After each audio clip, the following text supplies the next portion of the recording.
ಮಕ್ಕಳಿಲ್ಲದ ದಂಪತಿಗಳಿಗೆ ಸಂತಸದ ಸುದ್ದಿ. ಮಕ್ಕಳು ಪಡೆಯಲು ಆಸ್ಪತ್ರೆ ಹುಡುಕುತ್ತಿದ್ದೀರಾ? ಹಾಗಾದರೆ ರಾಯಚೂರಿನಲ್ಲಿ ಅದಿತಿ ಹಾಸ್ಪಿಟಲ್ ಮತ್ತು IVF ಸೆಂಟರ್ಗೆ ಮಕ್ಕಳನ್ನು ಪಡೆಯಲು ಇಂದೇ ಭೇಟಿ ಕೊಡಿ. ಮೇಘ ವಾರ್ತೆಗಳಿಗೆ ಸ್ವಾಗತ. ಮುಖ್ಯಾಂಶಗಳು: ಮಾತು ತಪ್ಪಿದ ಕೇಂದ್ರ ಮತ್ತು ರಾಜ್ಯ ಸರ್ಕಾರಗಳು. ನವೆಂಬರ್ 26ರಂದು ರಾಜ್ಯವ್ಯಾಪಿ ಜನಜಾಗೃತಿ ಅಭಿಯಾನ. KG ವೀರೇಶ್. PDO ಪರೀಕ್ಷಾ ಗೊಂದಲ, ಉನ್ನತ ಮಟ್ಟದ ತನಿಖೆ ನಡೆಸಲು ಡಾಕ್ಟರ್ ರಜಾಕ್ ಉಸ್ತಾದ್ ಆಗ್ರಹ. ನವೆಂಬರ್ 24ರಂದು ಗೋನಾಳ್ ಪ್ರತಿಷ್ಠಾನದಿಂದ ವಿವಿಧ ಪ್ರಶಸ್ತಿ ಪ್ರದಾನ. ಜಾನಪದ ಸಂಭ್ರಮ. ಶರಣಪ್ಪ ಗೋನಾಳ್. 23ರಂದು 2 ನಾಟಕ ಕೃತಿಗಳ ಲೋಕಾರ್ಪಣೆ. ಗಣೇಶ್ ಅಮೀನ್ಗಢ. ದೇವದುರ್ಗ ತಾಲೂಕಿನ ಹೇರುಂಡಿ ನೆರೆ ಸಂತ್ರಸ್ತರಿಗೆ ಹಕ್ಕುಪತ್ರ ನೀಡಲು ಆಗ್ರಹಿಸಿ ಮನವಿ. ಕವಿತಾಳ್ PSI ವೆಂಕಟೇಶ್ ಅಮಾನತಿಗೆ ಆಗ್ರಹಿಸಿ ದಲಿತ ಸಂಘಟನೆ ಒಕ್ಕೂಟ ಮನವಿ. ಈಗ ವಾರ್ತೆಗಳ ವಿವರ. ಕೇಂದ್ರ ಸರ್ಕಾರ ರೂಪಿಸಿದ್ದ 3 ಕರಾಳ ಕಾಯ್ದೆ ವಿರೋಧಿಸಿ ದೇಶಾದ್ಯಂತ ನಡೆಸಿದ ರೈತ ಹೋರಾಟ 4 ವರ್ಷಗಳು ಸಂದಿವೆಯಾದರೂ ಕೇಂದ್ರ ಸರ್ಕಾರ ಕೊಟ್ಟಿದ್ದ ಭರವಸೆ ಜಾರಿಗೊಳಿಸದೇ ಇರುವುದನ್ನು ಖಂಡಿಸಿ ಸಂಯುಕ್ತ ಹೋರಾಟ ಸಮಿತಿ ಮತ್ತು ಜಂಟಿ ಕಾರ್ಮಿಕ ಸಂಘಟನೆ ಸಹಯೋಗದಲ್ಲಿ ನವೆಂಬರ್ 26ರಂದು ರಾಜ್ಯವ್ಯಾಪಿ ಜನಜಾಗೃತಿ ಅಭಿಯಾನ ನಡೆಸಲಾಗುತ್ತಿದ್ದು, ಈ ಭಾಗವಾಗಿ ಜಿಲ್ಲೆಯಲ್ಲಿಯೂ ಬೃಹತ್ ಪ್ರತಿಭಟನಾ ರ್ಯಾಲಿ ನಡೆಸಲಾಗುತ್ತದೆ ಎಂದು ಹೋರಾಟ ಸಮಿತಿ ಸಂಚಾಲಕ KG ವೀರೇಶ್ ಹೇಳಿದರು. ಅವರಿಂದು ಮಾಧ್ಯಮಗೋಷ್ಠಿ ಉದ್ದೇಶಿಸಿ ಮಾತನಾಡಿ, 3 ಕಾಯ್ದೆಗಳು ಹಾಗೂ ಬೆಂಬಲ ಬೆಲೆ ಕಾಯ್ದೆ, ಕಾರ್ಮಿಕ ಸಂಹಿತೆಗಳ ರದ್ದುಗೊಳಿಸಲು 1 ತಿಂಗಳೊಳಗೆ ಇತ್ಯರ್ಥಪಡಿಸಲು ಲಿಖಿತ ಭರವಸೆ ನೀಡಲಾಗಿತ್ತು. ಆದರೂ 4 ವರ್ಷ ಕಳೆದರೂ ಸಭೆ ಕರೆಯದೇ ಇರುವುದರಿಂದ ಕೇಂದ್ರ ಸರ್ಕಾರ ನಿರ್ಲಕ್ಷ್ಯ ಖಂಡಿಸಿ ಅಭಿಯಾನ ನಡೆಯಲಿದೆ. ರಾಜ್ಯ ಸರ್ಕಾರವು 3 ಕಾಯ್ದೆಯನ್ನು ರದ್ದುಗೊಳಿಸಿಲ್ಲ. ಬಿಜೆಪಿ ಸರ್ಕಾರದಿಂದ ಹಿಡಿದು ಕಾಂಗ್ರೆಸ್ ಸರ್ಕಾರದವರೆಗೆ ಕಾಯ್ದೆಗಳನ್ನು ರದ್ದುಗೊಳಿಸಲು ಮುಂದಾಗುತ್ತಿಲ್ಲ. ಬಗರ್ ಹುಕುಂ ಸಾಗುವಳಿದಾರರಿಗೆ ಪಟ್ಟ ನೀಡದೇ ಇರುವುದು ಸೇರಿದಂತೆ ವಿವಿಧ ಬೇಡಿಕೆಗಳಿಗೆ ಆಗ್ರಹಿಸಿ ಹೋರಾಟ ನಡೆಯಲಿದೆ. ರೈತರು ಹಾಗೂ ಕಾರ್ಮಿಕ ಸಂಘಟನೆಗಳು ಭಾಗವಹಿಸಲು ಮನವಿ ಮಾಡಿದರು. ನವೆಂಬರ್ 26ರಂದು ಮಹಾತ್ಮ ಗಾಂಧಿ ಕ್ರೀಡಾಂಗಣದಿಂದ ಜಿಲ್ಲಾಧಿಕಾರಿಗಳ ಕಚೇರಿಯವರೆಗೆ ರ್ಯಾಲಿ ನಡೆಯಲಿದೆ ಎಂದರು. ಕಾರ್ಮಿಕ ಸಂಘಟನೆ ಜಂಟಿ ಸಮಿತಿ ಸಂಚಾಲಕ DS ಶರಣಬಸವ ಮಾತನಾಡಿ, ಕಾರ್ಮಿಕ ಕಾನೂನುಗಳನ್ನು ತಿದ್ದುಪಡಿ ಮಾಡಿ 4 ಸಂಹಿತೆಗಳನ್ನು ರೂಪಿಸುವ ಕೇಂದ್ರ ಸರ್ಕಾರ ಕಾರ್ಮಿಕ ವಿರೋಧಿಯಾಗಿದೆ. ಕೆಲಸದ ಸಮಯವನ್ನು ಹೆಚ್ಚಿಸುವುದು, ಹಿಂಪಡೆಯುವುದು, ಗುತ್ತಿಗೆ ಪದ್ಧತಿ ರದ್ದುಗೊಳಿಸುವಂತೆ ಆಗ್ರಹಿಸಿ ನಡೆಯಲಿರುವ ರ್ಯಾಲಿಯಲ್ಲಿ ಕಾರ್ಮಿಕರು ಭಾಗವಹಿಸುವಂತೆ ಮನವಿ ಮಾಡಿದರು. ತಿದ್ದುಪಡಿ ಕಾಯ್ದೆಗಳೇನಿದೆ ಅವುಗಳ ಬಗ್ಗೆ ನಾವು 1 ತಿಂಗಳೊಳಗಾಗಿ ನಾವು ಸಭೆಯನ್ನು ಕರೆದು ನಿಮ್ಮ ಉಳಿದ ಎಲ್ಲ ಬೇಡಿಕೆಗಳನ್ನು ಕೂಡ ನಾವು ಇತ್ಯರ್ಥ ಮಾಡ್ತೀವಿ ಅಂತಕ್ಕಂಥ ಒಂದು ಆಶ್ವಾಸನೆಯನ್ನು ಲಿಖಿತವಾಗಿ ಮಾನ್ಯ ಮೋದಿ ಅವರು ಅವತ್ತಿನ ಹೋರಾಟ ಹಿಂಪಡೆಯುವ ಸಂದರ್ಭದಲ್ಲಿ ಕೊಟ್ಟಿದ್ರು. ಸೊ ಇವತ್ತು 4 ವರ್ಷಗಳಾದರೂ ಕೂಡ ಇಲ್ಲಿವರೆಗೂ ಕೂಡ ಇವತ್ತು ಅವರ ಒಂದು SKMನ ಒಂದು ಸಭೆಯನ್ನು ಕರೆದು ರೈತರ ಮತ್ತು ಕಾರ್ಮಿಕರ ಕಷ್ಟ ನೋವುಗಳು ಏನು ಅನ್ನುವಂಥ ವಿಚಾರಗಳಾಗಿ ಮಾತಾಡಲಿಕ್ಕೆ ಇವತ್ತು ಅವರು ಮುಂದಾಗಿದ್ದಾರೆ. ಸೊ ಅದನ್ನು ಖಂಡಿಸಿ ನಾವು ಇಡೀ ದೇಶಾದ್ಯಂತ ಕೂಡ ಹಲವಾರು ರೀತಿಯ ಒಂದು ಹೋರಾಟಗಳನ್ನು ಮಾಡಿ ಇವತ್ತು ಒತ್ತಾಯವನ್ನು ಮಾಡ್ತಾ ಇದ್ರು ಕೂಡ ಇವತ್ತು ಮೋದಿ ಸರ್ಕಾರ ಇದು ಮಾಡಲಾರ್ದೇ ಈ ದೇಶದ ಕಾರ್ಪೊರೇಟ್ ಕಂಪನಿಗಳ ಪರವಾಗಿ ನಿಂತ್ಕೊಂಡು ಈ ದೇಶದಲ್ಲಿರ್ತಕ್ಕಂಥ ಎಲ್ಲ ಭೂಮಿಗಳನ್ನು ಇವತ್ತು ಕಾರ್ಪೊರೇಟ್ ಸಂಸ್ಥೆಗಳಿಗೆ ವಹಿಸುವಂಥ ನಿಟ್ಟಿನಲ್ಲಿ ಇವತ್ತು ಮುಂದಾಗಿದೆ. ಜೊತೆಗೆ ಭೂಮಿ ಇಲ್ಲದೆ ಇರ್ತಕ್ಕಂಥ ರೈತರು ಸಣ್ಣ ಪುಟ್ಟ ಗೈರಾಣಿ ಸರ್ಕಾರಿ ಭೂಮಿಗಳನ್ನು ಇವತ್ತು ಸಾಗುವಳಿ ಮಾಡ್ತಾ ಇದ್ದಾರೆ. ಇಡೀ ರಾಜ್ಯದಲ್ಲಿ ಕೂಡ ಸುಮಾರು 18 ಲಕ್ಷಕ್ಕೂ ಹೆಚ್ಚು ಕೂಲಿಕಾರರು ಬಡವರು ನಮಗೆ ಅಕ್ರಮ ಸಕ್ರಮ ಇದರೊಳಗಡೆ ಫಾರಂ ನಂಬರ್ 50-53 ಅರ್ಜಿಗಳನ್ನು ಸಲ್ಲಿಸಿಕೊಂಡು ನಮಗೆ ಪಟ್ಟ ಕೊಡಿ ಅಂತೇಳಿ ಇವತ್ತು ಹೋರಾಟ. ಈ ಸಂದರ್ಭದಲ್ಲಿ ಖಾಜಾ ಅಸ್ಲಂ, ಮಹೇಶ್ ಚಿಕ್ಕಲ್ಪರ್ವಿ, ಆಂಜನೇಯ ಕುರುಬದೊಡ್ಡಿ, ಕರಿಯಪ್ಪ ಅಚ್ಚೊಳ್ಳಿ, ಶ್ರೀನಿವಾಸ್ ಕಲವಲದೊಡ್ಡಿ, ಮಲ್ಲನಗೌಡ, ಗೋಪಾಲ್ ಉಪಸ್ಥಿತರಿದ್ದರು. PDO ಹುದ್ದೆಗಳಿಗೆ ನಡೆದ ಪರೀಕ್ಷೆಯಲ್ಲಿ ಸಿಂಧನೂರು ಸರ್ಕಾರಿ ಮಹಾವಿದ್ಯಾಲಯದ ಪರೀಕ್ಷಾ ಕೇಂದ್ರದಲ್ಲಿ ನಡೆದಿರುವ ಲೋಪಕ್ಕೆ 12 ಜನ ಅಭ್ಯರ್ಥಿಗಳ ವಿರುದ್ಧ ಕೇಸ್ ದಾಖಲಿಸಿರುವುದು ಖಂಡನೀಯ ಕ್ರಮವಾಗಿದ್ದು, ಕೂಡಲೇ ರಾಜ್ಯ ಸರ್ಕಾರ CID ಇಲ್ಲ COD ತನಿಖೆಗೆ ವಹಿಸಬೇಕು. ಹೈದರಾಬಾದ್ ಕರ್ನಾಟಕ ಹೋರಾಟ ಸಮಿತಿ ಸಂಚಾಲಕ ಡಾಕ್ಟರ್ ರಜಾಕ್ ಉಸ್ತಾದ್ ಹೇಳಿದರು. ಅವರಿಂದು ಮಾಧ್ಯಮಗೋಷ್ಠಿ ಉದ್ದೇಶಿಸಿ ಮಾತನಾಡಿ, ಪರೀಕ್ಷೆ ದಿನದಂದು ಪರೀಕ್ಷಾ ಕೋಣೆಗೆ ಪ್ರಶ್ನೆ ಪತ್ರಿಕೆ ಪೂರೈಸುವಲ್ಲಿ ಆಗಿರುವ ಲೋಪವನ್ನು ಅಭ್ಯರ್ಥಿಗಳ ಮೇಲೆ ಹಾಕುವ ಪ್ರಯತ್ನ ಮಾಡಲಾಗಿದೆ. ಪ್ರತಿ ಕೋಣೆಯಲ್ಲಿ 24 ಜನರಿಗೆ 24 ಪ್ರಶ್ನೆ ಪತ್ರಿಕೆ ನೀಡಬೇಕಾಗಿರುವುದು ಪರೀಕ್ಷಾ ಮುಖ್ಯಸ್ಥರ ಜವಾಬ್ದಾರಿ. ಆದರೆ ಪರೀಕ್ಷಾ ಕೇಂದ್ರದೊಳಗೆ 12 ಪ್ರಶ್ನೆ ಪತ್ರಿಕೆ ನೀಡಿ ಇನ್ನುಳಿದ 12 ಜನರಿಗೆ ಪ್ರಶ್ನೆ ಪತ್ರಿಕೆ ವಿಳಂಬವಾಗಿ ನೀಡಿದ್ದಲ್ಲದೆ ಒಡೆದ ಪ್ರಶ್ನೆ ಪತ್ರಿಕೆ ಬಂಡಲ್ ಲೋಡಿ ಅಭ್ಯರ್ಥಿ ಆಕ್ಷೇಪ ವ್ಯಕ್ತಪಡಿಸಿದ್ದಾರೆ. ಆಕ್ಷೇಪ ವ್ಯಕ್ತಪಡಿಸಿರುವುದೇ ಅಪರಾಧವೆಂಬಂತೆ ದೂರು ದಾಖಲಾಗಿದೆ. ಪರೀಕ್ಷಾ ಕೇಂದ್ರದಲ್ಲಿ ಅಭ್ಯರ್ಥಿಗಳ ಸಂಖ್ಯೆಗೆ ಅನುಗುಣವಾಗಿ ಪ್ರಶ್ನೆ ಪತ್ರಿಕೆ ಪೂರೈಸುವುದು ಮುಖ್ಯಸ್ಥರ ಜವಾಬ್ದಾರಿಯಾಗಿದೆ. ಆಕಸ್ಮಿಕವಾಗಿ ನಡೆದ ಘಟನೆಯಂತೂ ಅಲ್ಲ. ಪರೀಕ್ಷಾ ಮುಖ್ಯಸ್ಥರ ವಿರುದ್ಧ ಕೇಸ್ ದಾಖಲಿಸುವ ಬದಲು ಪರೀಕ್ಷಾರ್ಥಿಗಳ ಮೇಲೆ ಕೇಸ್ ದಾಖಲಿಸಿ ಬೆದರಿಸುವ ಕೆಲಸ ಮಾಡಲಾಗಿದೆ. ಘಟನೆ ಸತ್ಯಾಸತ್ಯತೆಯನ್ನು ತನಿಖೆಗೆ ಒಳಪಡಿಸಿ ಪರೀಕ್ಷಾ ಮೇಲ್ವಿಚಾರಕರ ಮೇಲೆ ಕೇಸ್ ದಾಖಲಿಸಬೇಕು. ರಾಜ್ಯ ಸರ್ಕಾರ ಕೂಡಲೇ ತನಿಖೆಗೆ ವಹಿಸಬೇಕು ಎಂದು ಆಗ್ರಹಿಸಿದರು.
ಈ ಸಂದರ್ಭದಲ್ಲಿ ಮಹಮ್ಮದ್ ಉಸ್ಮಾನ್ ಇದ್ದರು.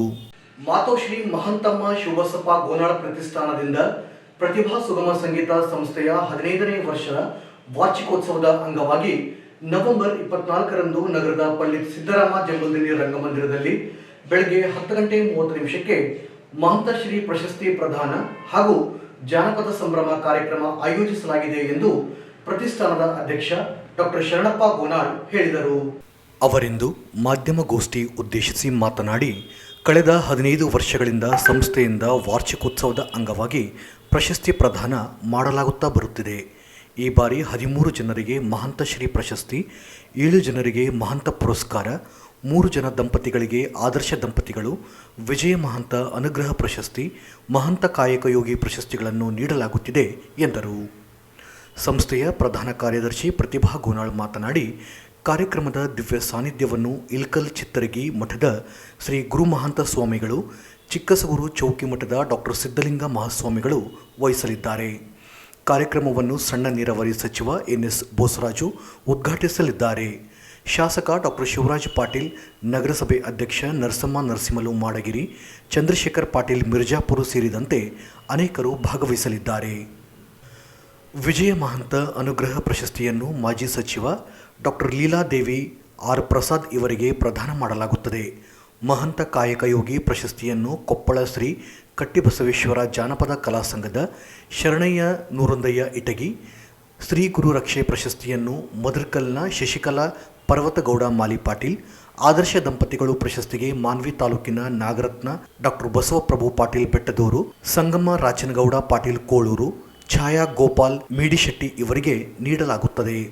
ಮಹಂತಶ್ರೀ ಪ್ರಶಸ್ತಿಯನ್ನು ಪತ್ರಿಕಾ ಕ್ಷೇತ್ರದಲ್ಲಿ ಅರವಿಂದ್ ಕುಲಕರ್ಣಿ, ಸಂಗೀತ ಕ್ಷೇತ್ರದಲ್ಲಿ ಭಾಗ್ಯಶ್ರೀ ಬೆಂಗಳೂರು, ಹಗಲು ವೇಷ ಕ್ಷೇತ್ರದಲ್ಲಿ ಈರಣ್ಣ ರುದ್ರಾಕ್ಷಿ, ಜಾನಪದ ಕ್ಷೇತ್ರದಲ್ಲಿ ಎಂ.ಬಿ. ನಿಂಗಪ್ಪ, ವೈದ್ಯಕೀಯ ಕ್ಷೇತ್ರದಲ್ಲಿ ಡಾಕ್ಟರ್ ರಮೇಶ್ ಸಾಗರ್, ಶಿಕ್ಷಣ ಕ್ಷೇತ್ರದಲ್ಲಿ ಶಿಕ್ಷಕ ರಾಜಶೇಖರ್ ದಿನ್ನಿ, ಸಮಾಜ ಸಂಘಟನೆ ಕ್ಷೇತ್ರದಲ್ಲಿ ವಿರುಪನಗೌಡ ಪಾಟೀಲ್, ಸಮಾಜ ಕ್ಷೇತ್ರದಲ್ಲಿ ಕೆ ಖಂಡೆಪ್ಪ ಮಾಮಲೂರು, ಕೃಷಿ ಕ್ಷೇತ್ರದಲ್ಲಿ ಬಾಪುಗೌಡ ಪಾಟೀಲ್, ಸಮಾಜ ಸೇವೆಯಲ್ಲಿ ಈರಣ್ಣ ನಾಯಕ್, ಯುವ ಸಂಘಟನಾ ಕ್ಷೇತ್ರದಿಂದ ಚಂದ್ರಶೇಖರ್ ಮಾಡಗಿರಿ, ಶ್ರಮಜೀವಿ ಸಾಧನಾ ಕ್ಷೇತ್ರದಿಂದ ಬಸವರಾಜ್ ಬ್ಯಾಗ್ವಟ್ ಇವರಿಗೆ ನೀಡಲಾಗುತ್ತದೆ.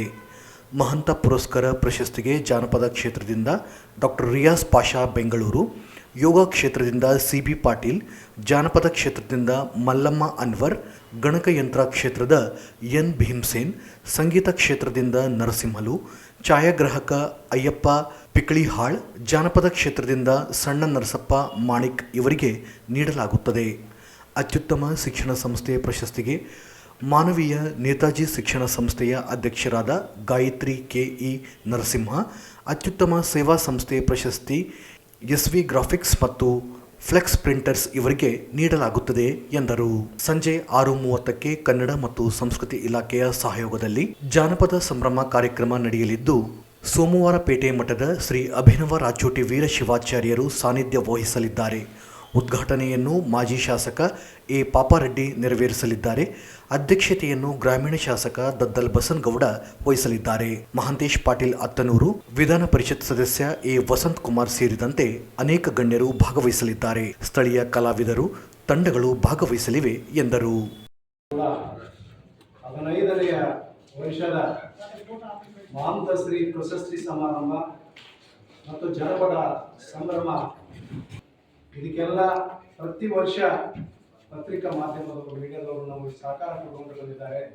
ನಮ್ಮ ಸಂಸ್ಥೆಯಿಂದ ಅವರಿಗೆ ಅಭಿನಂದನೆ ಸಲ್ಲಿಸುವ ಮೂಲಕವಾಗಿ ಈ ಒಂದು ಜನಪದ ಅಸ್ತಿತ್ವವನ್ನು ಉಳಿಸಬೇಕಾದ್ರೆ ಬಂದರೆ ಕನ್ನಡ ಜಾನಪದ ಪರಿಷತ್ತಿನ ಜಿಲ್ಲಾ ಅಧ್ಯಕ್ಷನಾಗಿ, ಕಲ್ಯಾಣ ಕರ್ನಾಟಕ ವಿಭಾಗೀಯ ಸಂಚಾಲಕನಾಗಿ, ಪ್ರತಿಭಾ ಸುಗಮ ಸಂಗೀತ ಸಂಸ್ಥೆಯ ಅಧ್ಯಕ್ಷನಾಗಿ, ಅರಕಲು ಚಲಮೂರ್ತಿಗಳು ಇಲಕಲ್ಲಿನ ಚಿತ್ರಗಿ ಸಂಸ್ಥಾನ ಮಠದ ಲಿಂಗೈಕ ಮಹಂತ ಶ್ರೀಗಳ ಅವರ ಒಂದು ಹೆಸರ ಮೇಲೆ ಮಹಂತ ಶ್ರೀ ಪ್ರಶಸ್ತಿ, ವಿಜಯ ಮಹಂತ ಅನುಗ್ರಹ ಪ್ರಶಸ್ತಿ, ಮಹಂತ ಕಾಯಕ ಯೋಗಿ ಪ್ರಶಸ್ತಿ, 12 ಮಂದಿಗೆ ಮಹಂತ ಶ್ರೀ ಪ್ರಶಸ್ತಿ, 7 ಮಂದಿಗೆ ಮಹಂತ ಪುರಸ್ಕಾರ, 3 ಜೋಡಿ ಆದರ್ಶ ದಂಪತಿ ನನ್ನ ತಂದೆ ತಾಯಿಯ ಒಂದು ಅವಿಸ್ಮರಣೆಗಾಗಿ, ಆಮೇಲೆ ಒಂದು ಅತ್ಯುತ್ತಮ ಶಿಕ್ಷಣ ಸಂಸ್ಥೆ, ಒಂದು ಸೇವಾ ಸಂಸ್ಥೆ, ಹೀಗೆ ಎಲ್ಲ ಪ್ರಶಸ್ತಿಗಳನ್ನ ಪ್ರತಿ ವರ್ಷ ಕೊಡಮಾಡ್ತಾ ಬಂದಿದ್ದೇವೆ. ರಾಜ್ಯ ಮಟ್ಟದಲ್ಲಿ ಸಾಧನೆಯಲ್ಲಿ ಗುರುತಿಸಿಕೊಂಡಂತ ಎಲ್ಲ ಸಾಧಕರನ್ನ ಶೋಧನೆ ಮಾಡುವುದರ ಮೂಲಕವಾಗಿ ಅವರನ್ನು ಗುರುತಿಸಿ ನಮ್ಮ ಸಂಸ್ಥೆ ಪ್ರತಿ ವರ್ಷ ಇಂಥ ಒಂದು ಕಾರ್ಯಕ್ರಮವನ್ನು ಹಮ್ಮಿಕೊಳ್ಳೋದ್ರ ಮೂಲಕವಾಗಿ ಇದಕ್ಕೆ ಈ ಸಂದರ್ಭದಲ್ಲಿ ಸಿದ್ದಯ್ಯ ಸ್ವಾಮಿ, LG ಶಿವಕುಮಾರ್ ಉಪಸ್ಥಿತರಿದ್ದರು. ಈಗ ಜಾಹೀರಾತುಗಳು.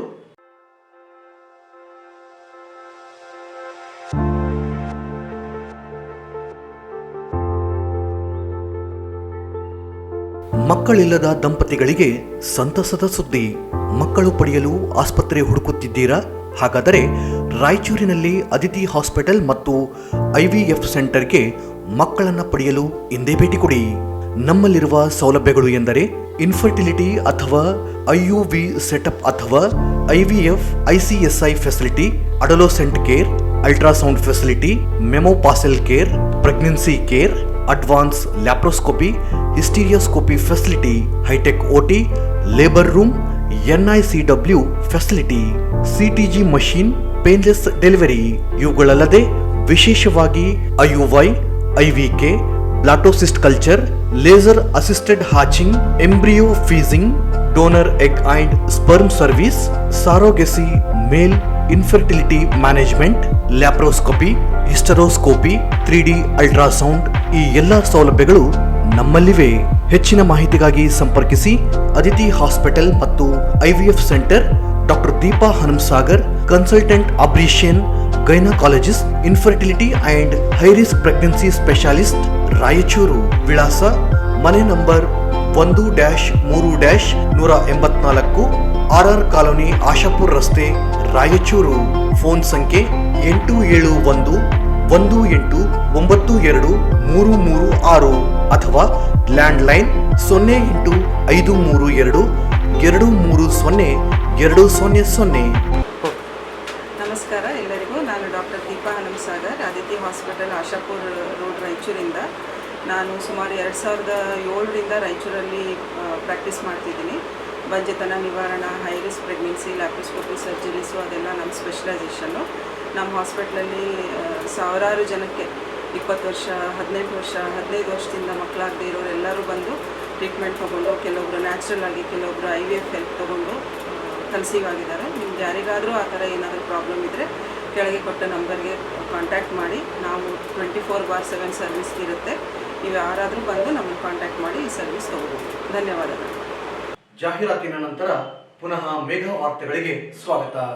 ಕವಿತಾ ಪ್ರಕಾಶನದಿಂದ ಹೊರತರಲಾದ ಚನ್ನಬಸಪ್ಪ ಬೆಟ್ಟದೂರು ರಚಿಸಿದ ಕಂಬಳಿ ನಾಗಿದೇವ ಮತ್ತು ಡಾಕ್ಟರ್ ಬಸವಪ್ರಭು ಪಾಟೀಲ್ ಬೆಟ್ಟದವರು ರಚಿಸಿದ ಬೆಳಗು ನಾಟಕಗಳು ನವೆಂಬರ್ 23ರಂದು ನಗರದ IMA ಸಭಾಂಗಣದಲ್ಲಿ ಸಂಜೆ 6 ಗಂಟೆಗೆ ಲೋಕಾರ್ಪಣೆಯಾಗಲಿವೆ ಎಂದು ಪ್ರಕಾಶನದ ಮುಖ್ಯಸ್ಥ ಗಣೇಶ್ ಅಮೀನ್ಗಡ ಹೇಳಿದರು. ಅವರಿಂದು ಮಾಧ್ಯಮಗೋಷ್ಠಿ ಉದ್ದೇಶಿಸಿ ಮಾತನಾಡಿ, ಮಾನವಿ ಬಸವ ಕೇಂದ್ರ ಮತ್ತು ಲೋಹಿಯಾ ಪ್ರತಿಷ್ಠಾನ ರಾಯಚೂರು ಇವರುಗಳ ಸಹಯೋಗದಲ್ಲಿ IMA ಸಭಾಂಗಣದಲ್ಲಿ ನಾಟಕ ಬಿಡುಗಡೆ ಕಾರ್ಯಕ್ರಮ ನಡೆಯಲಿದೆ. ಕೃತಿಯನ್ನು ಹಿರಿಯ ಸಾಹಿತಿ ಪ್ರೊಫೆಸರ್ SG ಸಿದ್ದರಾಮಯ್ಯ ಬಿಡುಗಡೆಗೊಳಿಸಲಿದ್ದಾರೆ. ಅಧ್ಯಕ್ಷತೆಯನ್ನು ಮಾನವೀಯ ನಿವೃತ್ತ ಶಿಕ್ಷಣಾಧಿಕಾರಿ DG ಕರ್ಕಿಹಳ್ಳಿ ವಹಿಸಲಿದ್ದಾರೆ. ಅತಿಥಿಗಳಾಗಿ ಅಯ್ಯಪ್ಪಯ್ಯ ಹುಡ, ಆಂಜನೇಯ ಜಾಲಿಬೆಂಚಿ, ಗಣೇಶ್ ಅಮೀನಗಡ, ಡಾಕ್ಟರ್ ಬಸವಪ್ರಭು ಪಾಟೀಲ್ ಬೆಟ್ಟದೂರು, ಬಸವ ಕೇಂದ್ರದ ಅಧ್ಯಕ್ಷ ರಾಚನಗೌಡ, ಮಾನವಿ ಬಸವ ಕೇಂದ್ರದ ಅಧ್ಯಕ್ಷ M ರಂಗಪ್ಪ, ಲೋಹಿಯಾ ಪ್ರತಿಷ್ಠಾನದ K ಗಿರಿಜಾ ರಾಜಶೇಖರ್, ಭೀಮನಗೌಡ ಇಟಗಿ ಸೇರಿ ಅನೇಕರು ಭಾಗವಹಿಸಲಿದ್ದಾರೆ ಎಂದರು. ಪುಸ್ತಕ ಬಿಡುಗಡೆ ನಂತರ ಕೌದಿ ನಾಟಕ ಪ್ರದರ್ಶನವಾಗಲಿದೆ ಎಂದರು. ಆಮೇಲೆ ಪುಸ್ತಕ ಪರಿಚಯವರು ಭಾಗವಹಿಸಿದ್ರೆ ಸರ್ವಮಂಗಳ ಸಕ್ರಿಯವರು ಕೃತಿ ಪರಿಚಯಿಸ್ತಾರೆ. ಆಮೇಲೆ ಗೌರವ ಡಾಕ್ಟರ್ ಬಸವಪ್ರಭು ಪಾಟೀಲ್ ಬೆಟ್ಟದೂರು, ಆಮೇಲೆ ರಾಚನಗೌಡ, M ರಂಗಪ್ಪ, ಗಿರಿಜಾ ರಾಜಶೇಖರ್ ಅವರು ಭಾಗವಹಿಸ್ತಾರೆ. ಆಮೇಲೆ ಇವರು ಕೂಡ ನಮ್ಮ ಭೀಮನಗೌಡರು ಇರ್ತಾರೆ, ಜೊತೆಗೆ ವಿರೂಪಾಕ್ಷಪ್ಪನವರು ಅವತ್ತು ಇರ್ತಾರೆ. ಇಷ್ಟು ಈ ಕೃತಿ ಪರಿಚಯ.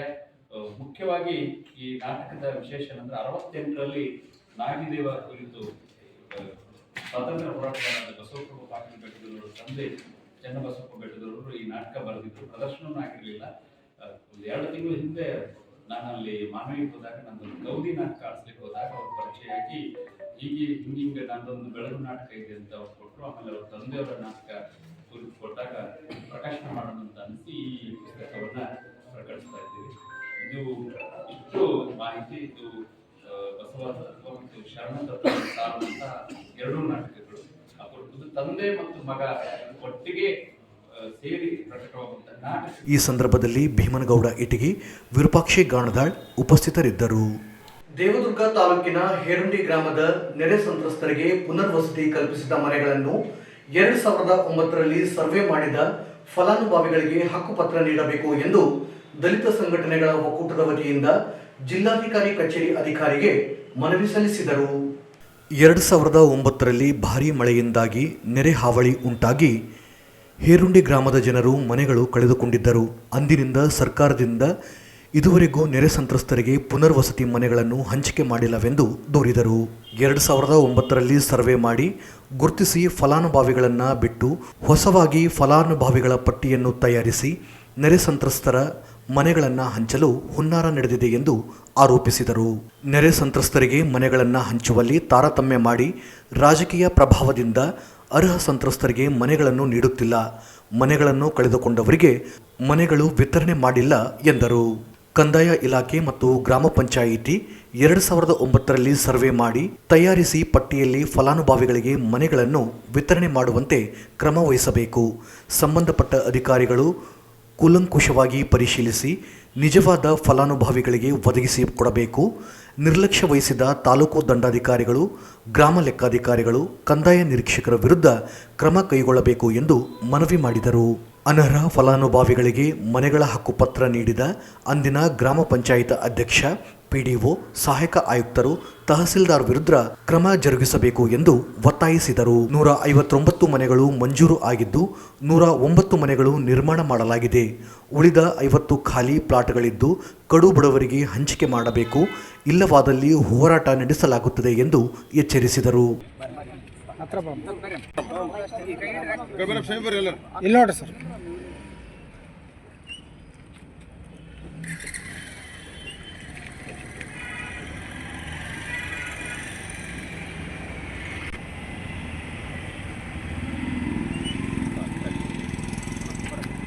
ಜಿಲ್ಲಾಧಿಕಾರಿ ಕಾರ್ಯಾಲಯ ರಾಯಚೂರಿವರಿಗೆ ವಿಷಯ, ದೇವದುರ್ಗ ತಾಲೂಕಿನ ಹಿರುಂಡಿ ಗ್ರಾಮದಲ್ಲಿ ನೆರೆ ಸಂತ್ರಸ್ತರ ಪುನರ್ವಸತಿ ಮನೆಗಳನ್ನು 2009ರಲ್ಲಿ ಸರ್ವೆ ಮಾಡಿದ ಫಲಾನುಭವಿಗಳಿಗೆ ಹಕ್ಕುಪತ್ರ ವಿತರಿಸುವ ಕುರಿತು ಮಾನ್ಯರೇ, ಈ ವಿಷಯ ಮೇಲ್ಕಾಣಿಸಿದ ವಿಷಯಕ್ಕೆ ಸಂಬಂಧಿಸಿದಂತೆ ದಲಿತ ಸಂಘಟನೆಗಳ ಒಕ್ಕೂಟ ಜಿಲ್ಲಾ ಸಮಿತಿ ರಾಯಚೂರು ಒತ್ತಾಯಿಸಿದರೆಂದರೆ, ದಿನಾಂಕ 28/9/2009ರಿಂದ ದಿನಾಂಕ 2/10/2009ರವರೆಗೆ ಬಿದ್ದ ಭಾರೀ ಮಳೆಯಿಂದಾಗಿ ಇವರುಗಳು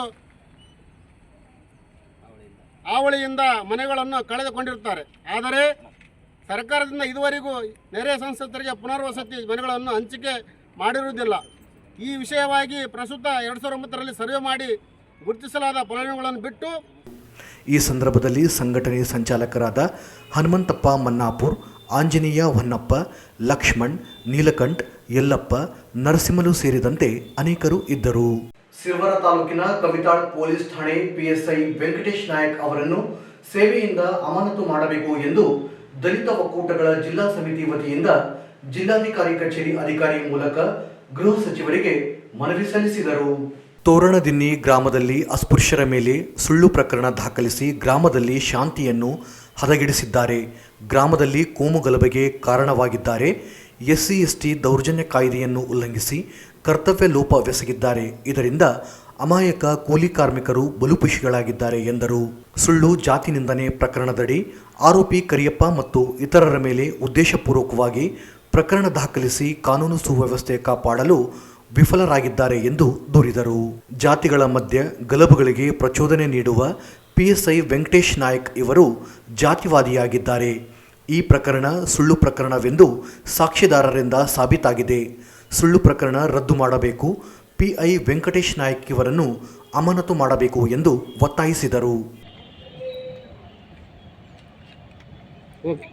ಸಂಘಟನೆಗಳ ಒಕ್ಕೂಟ ಜಿಲ್ಲಾ ಸಮಿತಿ ರಾಯಚೂರು, ಮಾನ್ಯ ಗೃಹ ಮಂತ್ರಿಗಳು, ಕರ್ನಾಟಕ ಸರ್ಕಾರ, ವಿಧಾನಸೌಧ ಬೆಂಗಳೂರು ಇವರಿಗೆ ಮಾನ್ಯ ಜಿಲ್ಲಾಧಿಕಾರಿಗಳ ಮುಖಾಂತರ ಮನವಿ ಪತ್ರ. ವಿಷಯ: ರಾಯಚೂರು ಜಿಲ್ಲೆಯ ಸಿರವಾರ ತಾಲೂಕಿನ ಕವಿತಾಳ ಠಾಣೆ ಆರಕ್ಷಕ ಉಪ ನಿರೀಕ್ಷಕರಾದ ವೆಂಕಟೇಶ್ ನಾಯಕ್ PSI ಇವರನ್ನು ಸೇವೆಯಿಂದ ಅಮಾನತುಗೊಳಿಸುವ ಕುರಿತು. ಮಾನ್ಯರೇ, ಈ ಮೇಲ್ಕಾಣಿಸಿದ ವಿಷಯಕ್ಕೆ ಸಂಬಂಧಿಸಿದಂತೆ ಮಹಾಶಕ್ತಿ ಮಹಿಳಾ ಸಬಲೀಕರಣ ಹಾಗೂ ದಲಿತ ಸಂಘಟನೆ ಪರ ರಾಜ್ಯ ಸಮಿತಿ ವತಿಯಿಂದ ತಮ್ಮ ಗಮನಕ್ಕೆ ತರಬಯಸುವುದೇನೆಂದರೆ, ದಿನಾಂಕ 15/11/24 ನಡೆದ ಕವಿತಾಳ ಠಾಣೆ ವ್ಯಾಪ್ತಿಯಲ್ಲಿ ಬರುವ ತೋರಣದಿನ್ನಿ ಗ್ರಾಮದ ಅಸ್ಪೃಶ್ಯರ ಮೇಲೆ ಸುಳ್ಳು ಕೇಸು ಪ್ರಕರಣಗಳು ದಾಖಲಿಸಿತು. ಈ ಪ್ರಕರಣವು ಗ್ರಾಮದ ಜನತೆಯ ಶಾಂತಿಯನ್ನು ಹದಗೆಡಿಸುವ ಸ್ಥಿತಿ ಬಂದೊದಗಿದೆ. ಗ್ರಾಮಗಳಲ್ಲಿ ನಡೆಯುವ ಹಲವು ಕೋಮು ಗಲಭೆಗೆ ನೇರ PSI ವೆಂಕಟೇಶ್ ನಾಯಕ್ ಇವರೇ ಹೊಣೆಗಾರರಾಗಿದ್ದಾರೆ. 11/24 ಅಪರಾಧ ಸಂಖ್ಯೆ 011/24 ಪ್ರಕರಣ PSI ವೆಂಕಟೇಶ್ ನಾಯಕ್ SC/ST ಕಾಯ್ದೆಯನ್ನು ಉಲ್ಲಂಘನೆ ಮಾಡಿ ತಮ್ಮ ಪೊಲೀಸ್ ಅಧಿಕಾರಿಯ ಕರ್ತವ್ಯಕ್ಕೆ ಲೋಪವೆಸಗಿದ್ದಾರೆ. ಈ ಪ್ರಕರಣದಲ್ಲಿ ಅಮಾಯಕ ಕೂಲಿ ಕಾರ್ಮಿಕ ಜನರನ್ನು ಬಲಿಪಶು ಮಾಡಿದ್ದಾರೆ. ಸುಳ್ಳು ಜಾತಿ ನಿಂದನೆ ಪ್ರಕರಣದಲ್ಲಿ ಈ ಸಂದರ್ಭದಲ್ಲಿ ಮಹಿಳಾ ಒಕ್ಕೂಟದ ಮುಖಂಡರಾದ ವಿಜಯರಾಣಿ ಇದ್ದರು. ಕೊನೆಯಲ್ಲಿ ಮತ್ತೊಮ್ಮೆ ಮುಖ್ಯಾಂಶಗಳು. ಮೇಘ ವಾರ್ತೆಗಳಿಗೆ ಸ್ವಾಗತ. ಮುಖ್ಯಾಂಶಗಳು: ಮಾತು ತಪ್ಪಿದ ಕೇಂದ್ರ ಮತ್ತು ರಾಜ್ಯ ಸರ್ಕಾರಗಳು. ನವೆಂಬರ್ 26ರಂದು ರಾಜ್ಯವ್ಯಾಪಿ ಜನಜಾಗೃತಿ ಅಭಿಯಾನ. KG ವೀರೇಶ್. PDO ಪರೀಕ್ಷಾ ಗೊಂದಲ, ಉನ್ನತ ಮಟ್ಟದ ತನಿಖೆ ನಡೆಸಲು ಡಾಕ್ಟರ್ ರಜಾಕ್ ಉಸ್ತಾದ್ ಆಗ್ರಹ. ನವೆಂಬರ್ 24ರಂದು ಗೋನಾಳ್ ಪ್ರತಿಷ್ಠಾನದಿಂದ ವಿವಿಧ ಪ್ರಶಸ್ತಿ ಪ್ರದಾನ. ಜಾನಪದ ಸಂಭ್ರಮ, ಶರಣಪ್ಪ ಗೋನಾಳ್. 23ರಂದು 2 ನಾಟಕ ಕೃತಿಗಳ ಲೋಕಾರ್ಪಣೆ. ಗಣೇಶ್ ಅಮೀನ್ಗಢ. ದೇವದುರ್ಗ ತಾಲೂಕಿನ ಹೇರುಂಡಿ ನೆರೆ ಸಂತ್ರಸ್ತರಿಗೆ ಹಕ್ಕುಪತ್ರ ನೀಡಲು ಆಗ್ರಹಿಸಿ ಮನವಿ. ಕವಿತಾಳ್ PSI ವೆಂಕಟೇಶ್ ಅಮಾನತಿಗೆ ಆಗ್ರಹಿಸಿ ದಲಿತ ಸಂಘಟನೆ ಒಕ್ಕೂಟ ಮನವಿ. ಇಲ್ಲಿಗೆ ಮೇಘ ವಾರ್ತೆಗಳು ಮುಕ್ತಾಯವಾದವು. ಮುಂದಿನ ಮೇಘ ವಾರ್ತೆಗಳೊಂದಿಗೆ ಪುನಃ ಭೇಟಿಯಾಗೋಣ. ವಂದನೆಗಳು.